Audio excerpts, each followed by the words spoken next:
A Modest Proposal, a Modern English Translation. Written by Jonathan Swift and first published in 1729. This article has been modernized for clarity and readability.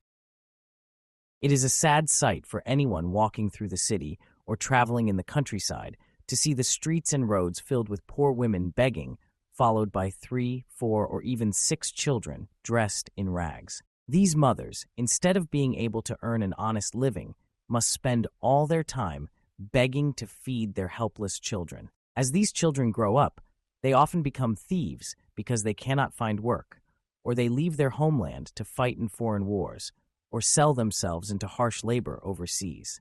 Everyone agrees that this huge number of poor children constantly clinging to their parents is a serious problem for the country. Anyone who could find a cheap, fair, and simple way to turn these children into useful members of society would deserve a statue as a savior of the nation. My plan is not limited only to children of professional beggars. It includes all infants born to parents who are just as unable to support them as those begging in the streets.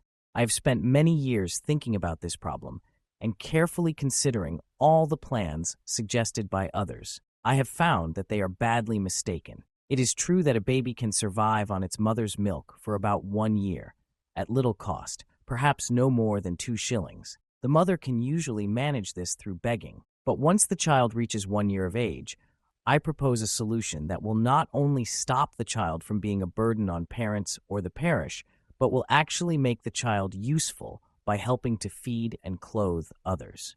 Another advantage of my plan is that it would prevent abortions and the terrible practice of mothers killing their unwanted children, something that happens far too often. Many women do this not out of shame, but to avoid the cost of raising a child, a thought that should move even the most heartless person to pity.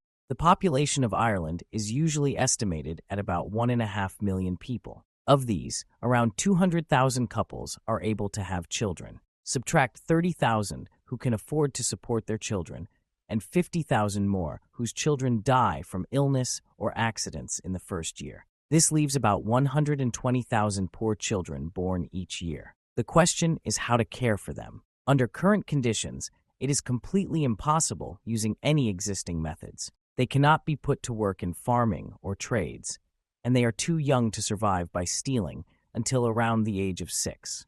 Merchants tell us that children under 12 are worthless as workers, and even at that age, they would sell for no more than £3, which does not cover the cost of raising them. I now present my own idea, which I hope will raise no objections.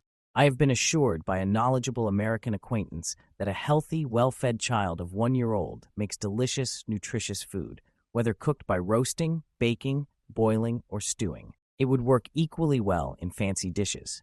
Therefore, I suggest that out of the 120,000 children, 20,000 be kept for breeding, with only 1 male for every 4 females. The remaining 100,000 children, at 1 year old, should be sold to wealthy people throughout the country. Mothers should nurse the children well in the final month, so they are plump and suitable for the table. 1 child would provide 2 dishes for a dinner party, and a single portion would be enough for a family meal. Properly seasoned, it would even keep well for several days, especially in winter.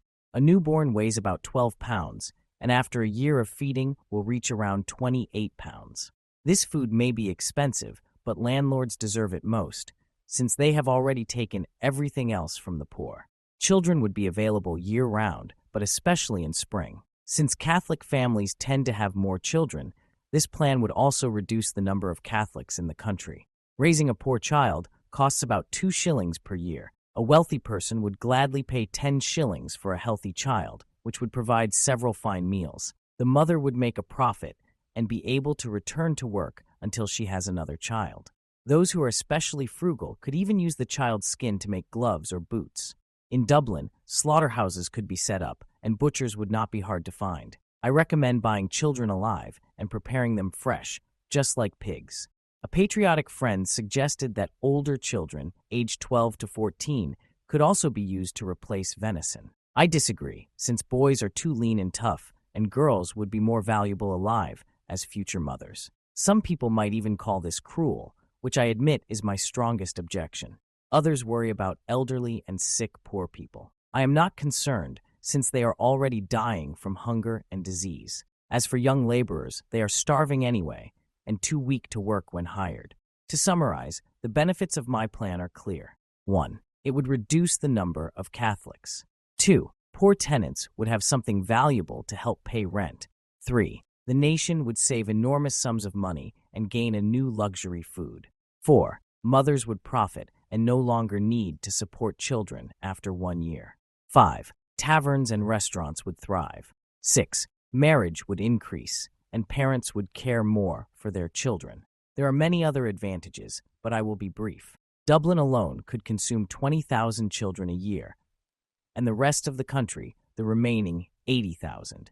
The only objection I can imagine is that the population would decrease. I admit this is true, and it was part of my plan. I am speaking only of Ireland. Therefore, do not suggest other solutions like taxing absentee landlords, buying Irish goods, reducing luxury, encouraging honesty, or showing mercy to tenants. No one seriously intends to try those ideas.